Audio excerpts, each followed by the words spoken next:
العين تدمع والقلب يخشع العين تدمع والقلب يخشع والأذن أيها المؤمنون أعزكم الله.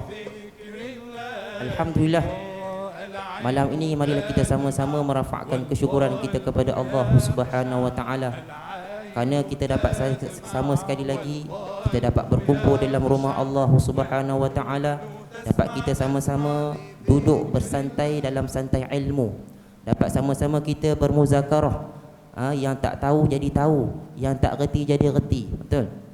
Jadi hari ini insya-Allah mudah-mudahan kita semua mendapat rahmat daripada Allah Subhanahu wa taala. Baik tuan-tuan dan puan-puan, ayahanda bondaku sekalian. Dalam ayat ini Allah Taala menyebut mathaluhum. Sekali saya cerita mathaluhum ni. Baik, ulama menceritakan kepada kita orang-orang munafik ini terbagi kepada dua bahagian. Dua bahagian. Sebelum kita masuk kepada mathaluhum ni, nak bagi tahu, ulama bagi tahu dekat orang-orang munafik ni dipecah kepada dua bahagian. Yang pertamanya dinamakan apa? Munafik i'tiqadi.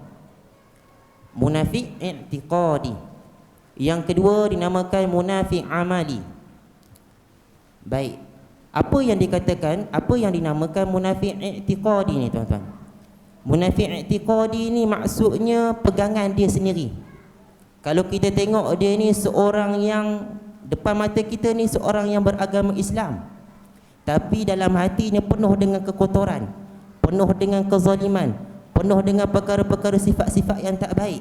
Dia benci Islam, dia tak suka kepada Islam, dia tak suka kebenaran yang dibawa oleh Nabi Yuna Muhammad sallallahu alaihi wasallam. Maka golongan ni tak syak dah tuan-tuan. Tempatnya di mana? Di neraka Allah Subhanahu wa taala.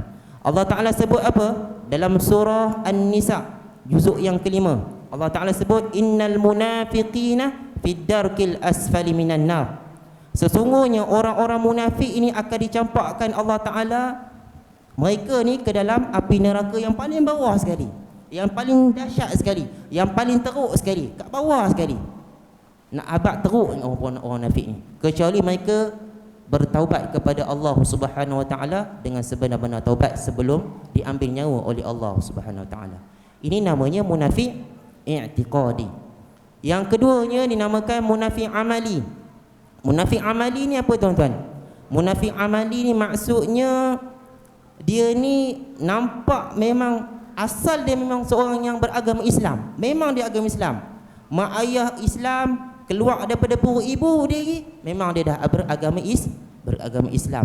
Tapi malangnya tuan-tuan, dia tak nak ikut perintah Allah Subhanahu wa taala.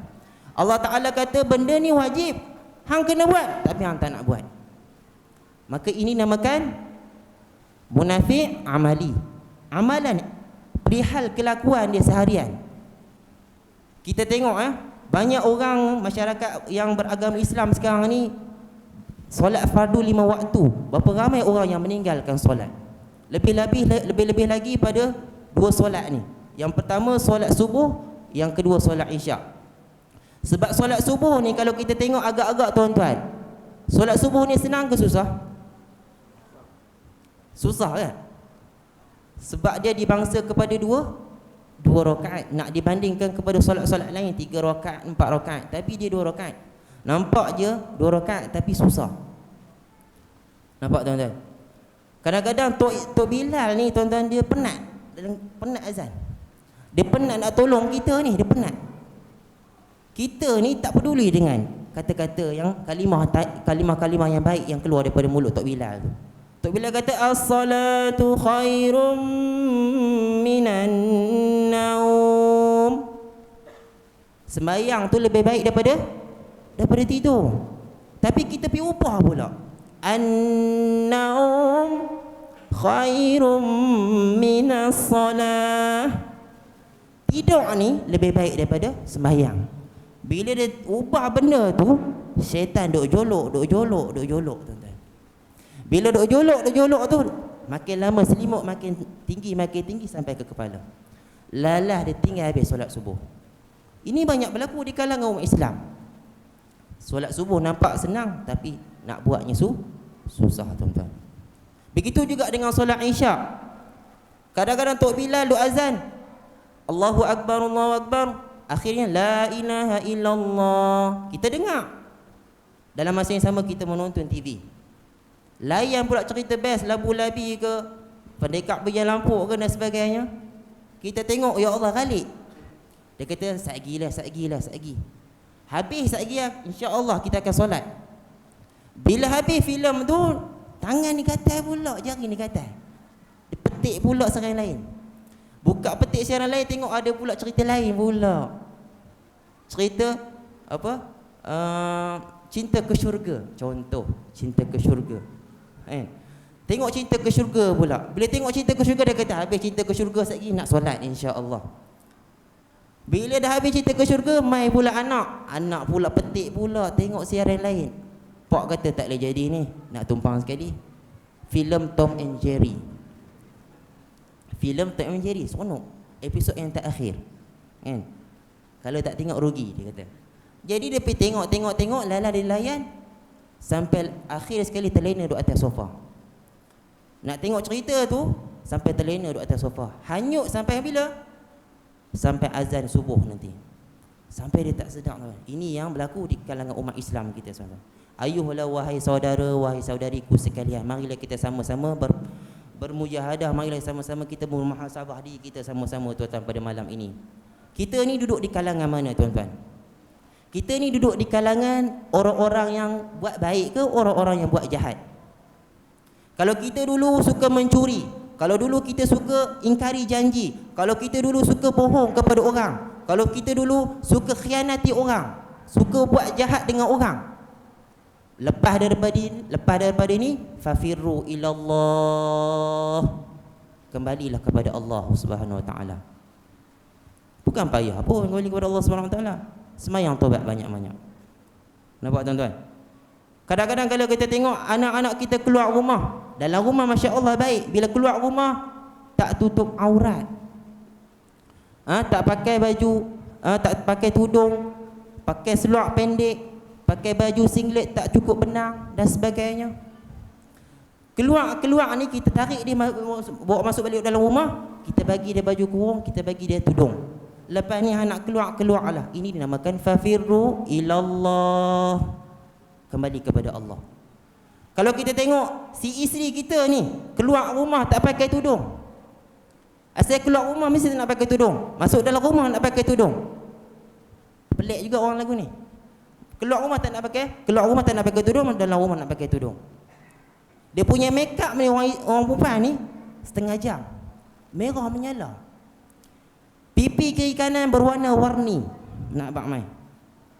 Kita kata apa? Kita kata pergi ambil air, pergi cuci muka. Cuci muka kamu tu, lepas tu nak keluarlah. Keluar jangan dalam keadaan jangan tabarruj, jangan melampau-lampau sangat. Maka ini namakan fafirru ilallah. Nampak tuan-tuan? Kalau kita tengok kawan sahabat-sahabat kita boleh baca Quran dengan baik. Boleh kenal huruf, boleh kenal baris, boleh kenal panjang pendek, dengung dan sebagainya. Kita ni tak kerti apa-apa Quran. Maka kita rebut peluang ni tuan-tuan. Macam mana ustaz, umur saya dah 70 tahun ni ustaz, mana ada masa dah ustaz, kubur kata mari. Dia kata gitu. Ingat tuan-tuan, selagi tak ada tiket mim alif tayar, apa dia mati ni, jangan tak ada istilah kata tak ada masa, tak ada alasan, tak ada cukup masa. Selagi ada tiket lagi hidup ni, sila tuan-tuan. Lepas ni tak kerti baca Quran, pergi cari guru, pergi belajar, masuk dalam kelas, pergi belajar Al-Quran sampai kita boleh. Kalau dulu kita tengok gambar arwah Allah yarhamah mak kita, menitik air mata ni, dup jatuh kat bumi ni. Sedih. Sebab ketika mak kita hidup dulu, kita banyak maki mak kita, kita banyak cederakan mak kita banyak keluarkan kata-kata kesat dekat mak kita. Lepas daripada ni, fafirru ilallah, minta ampun banyak-banyak dengan Allah Ta'ala, solat taubat banyak-banyak tuan-tuan. Lepas daripada tu, ada duit sedikit, pergi sedekah dekat tabung masjid, pergi sedekah dekat tempat-tempat orang yang susah tuan-tuan. Niat nak sucikan diri atas perbuatan yang kita buat dekat mak kita tuan-tuan. Dalam masa yang sama tuan-tuan, ada mak kita, ada mak saudara kita daripada mak kita juga hidup ketika tu, kita pelihara dia baik-baik. Kalau dulu mak kita betul, kita tak nak jaga, mak saudara kita jaga betul-betul tuan-tuan. Ibarat macam mak kita tuan-tuan. Ini dinamakan fafirru ilallah, kembali kepada Allah Subhanahu wa taala. Tuan-tuan yang dirahmati Allah Subhanahu wa taala, Allah Ta'ala sebut, ya ayyuhalladzina amanu udkhulu fis-silmi kaffah. Wahai orang-orang yang beriman, masuklah kalian ke dalam agama Islam secara keseluruhan. Kadang-kadang umat Islam sekarang ni, di masyarakat kita sekarang ni tuan-tuan, berpegang hukum hakam Allah Ta'ala sebahagian. Dia tak pegang hukum hakam Allah Ta'ala keseluruhan. Dia tahu ini haram, dia tahu ini halal, dia tahu benda ni tak boleh nak buat, tapi dia buat juga tuan-tuan. Dia kata dalam Al-Quran makan babi ni haram, tapi dalam masa yang sama dia masuk karaoke, dia minum air arak tuan-tuan. Air arak ni halal ke haram? Haram. Ini dikatakan pegang hukum hakam Allah Ta'ala sebahagian. Ada orang yang solat fardunya cukup sempurna, Masya Allah, Tabarakallah, hebat, tapi dalam masa yang sama dia tak tutup aurat, baik di kalangan lelaki maupun di kalangan wanita tuan-tuan. Walhal tutup aurat ni wajib ke sunat? Wajib. Semayang pun wajib ke sunat? Wajib. Semua kita tahu wajib. Tapi buat benda yang Allah Ta'ala tak suka. Tengok dia pegang hukum hakam Allah Ta'ala sebahagian. Sepatutnya kita kena pegang, kita duduk di bawah tiket takwa, kita duduk di bawah tiket beriman kepada Allah Subhanahu wa taala. Kita kena jaga hukum hakam Allah Subhanahu wa taala dengan sebaik-baik mungkin. Barulah Allah Ta'ala sayang kepada kita tuan-tuan. Barulah Nabi sayang kepada kita tuan-tuan. Nampak tuan-tuan? Ayuhal mu'minun a'azzakumullah.